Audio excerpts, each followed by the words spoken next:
Hi നമസ്തേ welcome to Trivandrum junction vlog. ഞാൻ ദീപ. ഇന്ന് നാടൻ വിഭവമായിട്ടാണ് വന്നിട്ടുള്ളത്. നമ്മുടെ കേരളത്തിലുള്ള നാടൻ വിഭവത്തിൻ്റെ ടേസ്റ്റ് ഒന്ന് പറഞ്ഞ് അറിയിക്കണ്ടല്ലോ.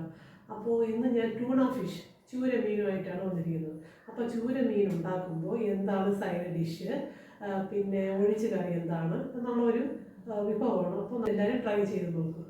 വീഡിയോയിലേക്ക് പോകാം. ഇതാണ് ചൂരമീൻ. ഇതിനെ കട്ട് ചെയ്ത് ക്യൂബ്സ് ആയിട്ട് വെച്ചിട്ടുണ്ട്. ഈ മീൻ ഉണ്ടാക്കുമ്പോൾ അതിനകത്ത് ഇടാനുള്ള സാധനം എന്ന് പറയുന്നത് പച്ചമുളകും കരിവേപ്പിലയും കൂടെ കഴുകി വെച്ച്, പിന്നെ മുരിങ്ങയ്ക്ക, തക്കാളി ഇതൊക്കെ ഉണ്ടെങ്കിൽ അതും കൂടെ ചേർക്കാം. ഇപ്പോൾ എൻ്റെ കയ്യിൽ അതൊന്നും ഇല്ല, അതുകൊണ്ടാണ് ഞാൻ അതൊന്നും ചേർക്കാത്തത്.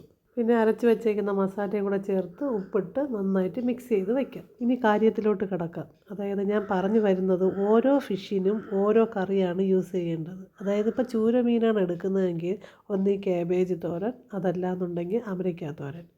ഒഴിച്ച് കറിക്ക് വേറെ ഒരു കോംപ്രമൈസും ഇല്ല. ഒന്നുകിൽ തേങ്ങ ഒഴിച്ച് വിട്ടാൽ, അല്ലെങ്കിൽ മാങ്ങ ഒഴിച്ച് വിട്ടാൽ. അപ്പോൾ ഇന്ന് ഞാൻ മാങ്ങ ഒഴിച്ച് വിട്ടാൽ ഉണ്ടാക്കുന്നതാണ് കാണിക്കാൻ പോകുന്നത്. ഒരു മാങ്ങയെ അരിഞ്ഞ് ക്യൂബ്സായിട്ട് വെച്ചിട്ടുണ്ട്. ഇതിൻ്റെ നേര് പകുതി ഫിഷിലോട്ടും ബാക്കി പകുതി ഞാൻ വേവിക്കാനും വെച്ചു.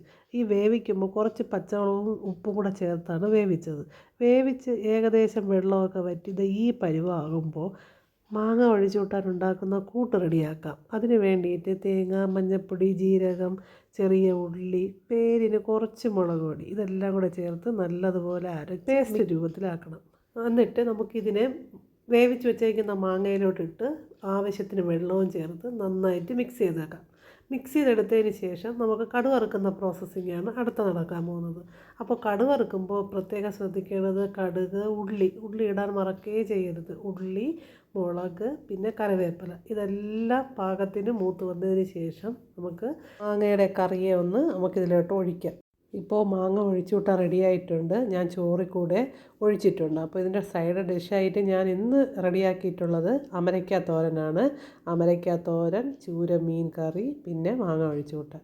അപ്പോൾ ഇതെല്ലാവരും ട്രൈ ചെയ്ത് നോക്കിയിട്ട് ഇതിൻ്റെ ടേസ്റ്റ് എല്ലാവരും ഒന്ന് അറിയുക. അപ്പോൾ ഇന്നത്തെ വീഡിയോ ഇത്രയേ ഉള്ളൂ. എൻ്റെ നാടൻ വിഭവം എങ്ങനെയുണ്ട്? ഇഷ്ടമായോ? ഇഷ്ടമാണെങ്കിൽ എന്നെ ലൈക്ക് ചെയ്ത് സപ്പോർട്ട് ചെയ്യുക, പിന്നെ സബ്സ്ക്രൈബ് ചെയ്യുക. അപ്പോൾ ബൈ.